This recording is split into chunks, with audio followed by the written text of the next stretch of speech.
ГСП онлайн. Городские новости сейчас.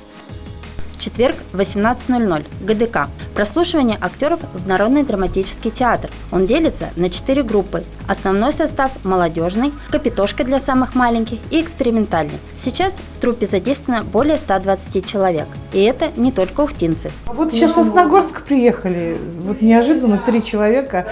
И мальчик, который читал сегодня Шолохова, он бесподобен. Я думала, что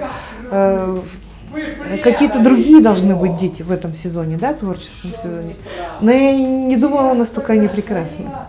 По словам режиссера, людей трудно оторвать от телевизора. Она приятно удивлена. На прослушивание пришли молодые девушки и парни. В качестве экзамена выразительное чтение стихотворений и прозы. Кроме того, исполнение песни. Основное требование – это отсутствие аккомпанемента. Один из музыкальных номеров исполнила юная конкурсантка. Анне Бибякиной всего 7 лет. Следующий участник – 15-летний Богдан Ханин. Он декламирует Сергея Есенина. Золотые, далекие дали, все сжигает житейская млеть. И похабничал я, и скандалил для того, чтобы ярче гореть. По итогам первого дня в театр зачислено более 35 человек. Прослушивание продлится до конца сентября. После отбора актеры приступят к репетициям. На большую сцену они выйдут уже в октябре. С их участием оживут детские сказки «Слон Хортон ждет птенца» и «Золотая рыбка».